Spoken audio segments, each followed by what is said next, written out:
you like it, tell everybody else. Thank you so much. Enjoy the show.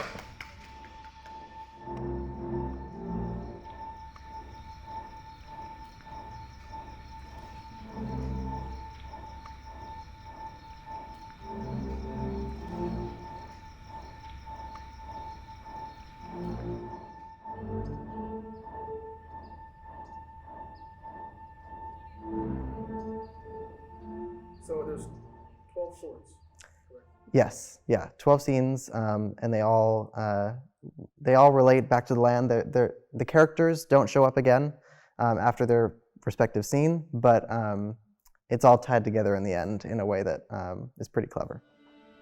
It's a very male gaze. Thank you, Clark. I truly appreciate it, even though it doesn't seem to change matters much for me. Spooky. Where are we exactly? Unit 58, Camarillo State Hospital.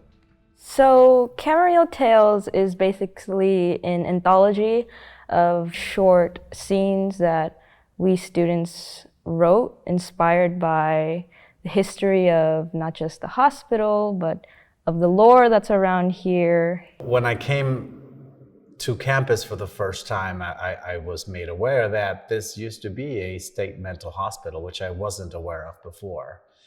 And that planted a seed in my head that there's so many stories just in the notion of what it used to be and for how long it was a mental hospital.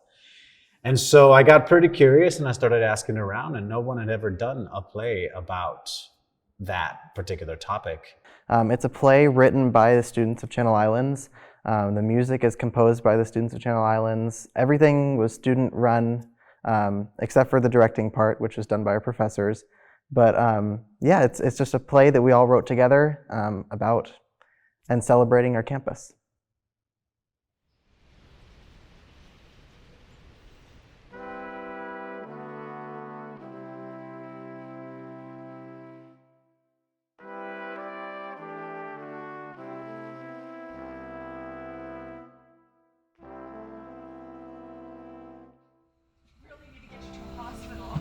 Tried to warn us.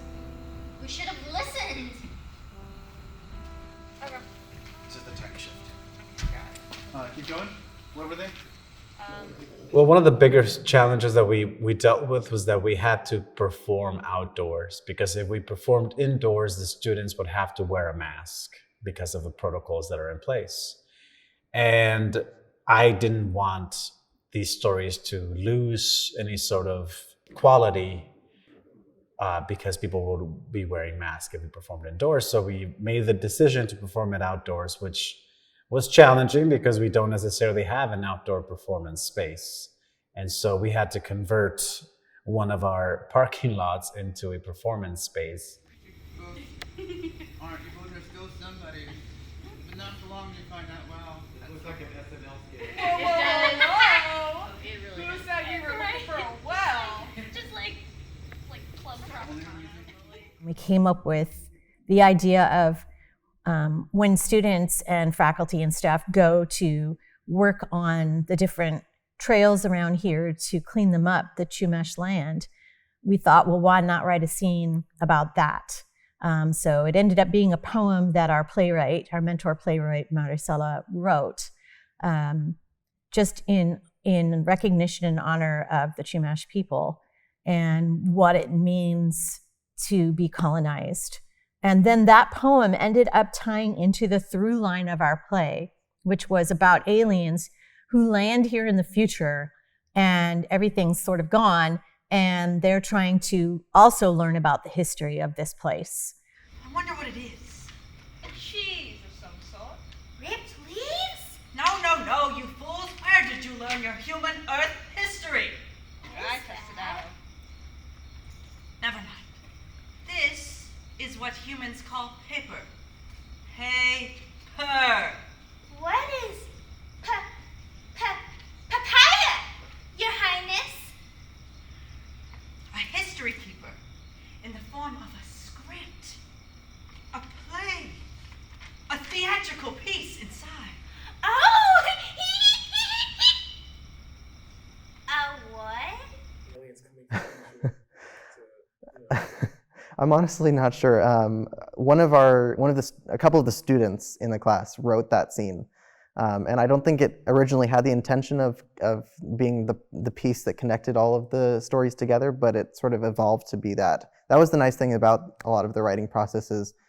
Things that started off one way, it was all collaborative, so we all worked together to get it to the point where it needed to be. So this alien scene, which we initially thought was like, oh, this is a little bit crazy, maybe not practical, turned out to be like the glue that held it all together.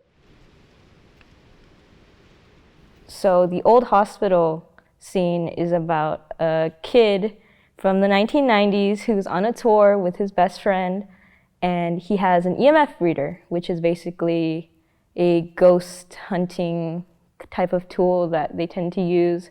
And so he's looking around the bell tower.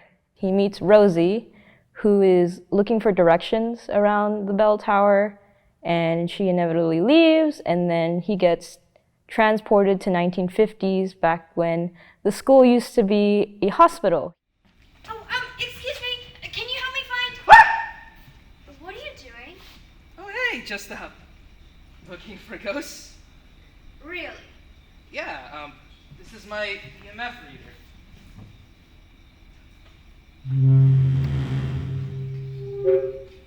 Oh, wow. Well, good luck.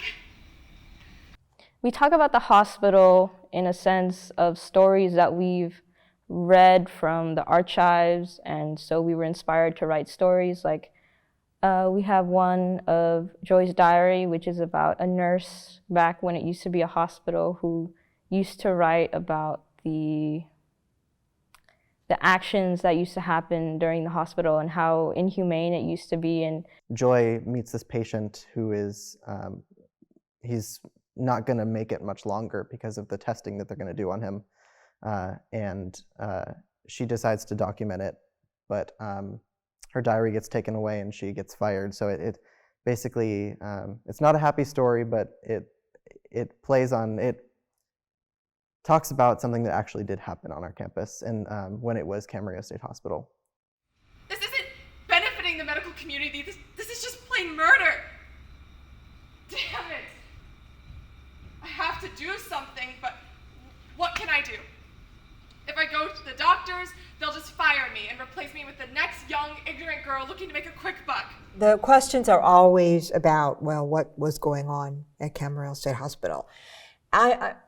This is what I always, and this is basically what I have gleaned from being here for 20 years and doing research and talking to other people. There were points in time where we did have issues. A lot of that, I think, just from an outsider's point of view, was really having to do with what do we do with the patients. It seemed to always start when new drugs were being introduced, and there were a lot of complaints about restraining the patients. Really, doctor, these notes aren't worth your time. That's not for you to decide. Please, doctor, I want to give you the most complete and accurate notes that I can. If you would just give me more time, You don't have any more time! Now hand over the notebook. I won't ask again. I'm sorry for making such a fuss, doctor.